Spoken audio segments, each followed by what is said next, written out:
नमस्ते दोस्तों, स्वागत है आपका मेरे चैनल गपशप टेल्स विद पूजा में, जहाँ हर कहानी में होती है एक नई सीख और ज़िंदगी को देखने का नया नज़रिया। आज की कहानी है एक डॉक्टर और मरीज की अनोखी कहानी, जो आपको सिखाएगी कि कभी कभी सबसे बड़ी दवा हमारे शब्दों और हमारे दिल की सच्चाई में होती है। तो चलिए शुरू करते हैं। आज की कहानी का शीर्षक है मुस्कान की दवा। शहर के बीचों बीच एक छोटा सा क्लिनिक था, डॉक्टर आरव शर्मा का, जो जाने माने डॉक्टर तो नहीं थे, लेकिन अपने मीठे बोल और सच्चे दिल से हर मरीज का इलाज करते थे। लोग कहते थे डॉक्टर आरव की दवा से ज़्यादा असर उनकी मुस्कान करती है। एक दिन सुबह सुबह उनके क्लिनिक में एक अधेड़ उम्र की औरत आई, चेहरे पर उदासी, आंखों में थकान और हाथों में दवाई की लंबी लिस्ट। वो बोली, डॉक्टर साहब, मैं हर दवा ले चुकी हूँ, लेकिन दिल का दर्द नहीं जाता। डॉक्टर आरव ने मुस्कुराते हुए पूछा, कौन सा दर्द अम्मा?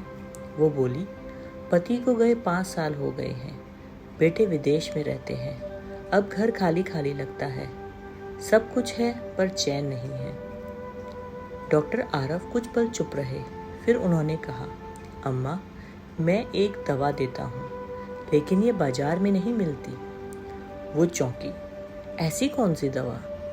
डॉक्टर ने मुस्कुराते हुए कहा, मुस्कान की दवा और दूसरों की मदद की गोली।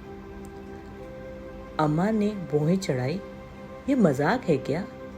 डॉक्टर बोले, नहीं अम्मा, कल से रोज सुबह किसी एक इंसान को मुस्कुराकर नमस्ते कहना, किसी बच्चे को टॉफी देना या किसी अजनबी की मदद करना, बस यही दवा है आपके उदासी की। वो चली गई, थोड़ी हैरान, थोड़ी सोच में। 3 हफ्ते बाद अम्मा क्लिनिक में लौटी, लेकिन इस बार चेहरा मुस्कुरान से भरा था। उन्होंने कहा, डॉक्टर साहब, आपकी दवा कमाल की निकली। मैंने मोहल्ले के बच्चों को रोज कहानी सुनानी शुरू की। अब सब मुझे दादी माँ कहते हैं। घर में भी हंसी लौट आई है। डॉक्टर ने कहा, देखा अम्मा, जब हम दूसरों को खुश करते हैं तो हमारी आत्मा खुद ठीक हो जाती है। असली इलाज शरीर का नहीं, दिल का होता है। तभी दरवाजे पर एक छोटा बच्चा आया। डॉक्टर अंकल, माँ कहती है आप फरिश्ता हैं।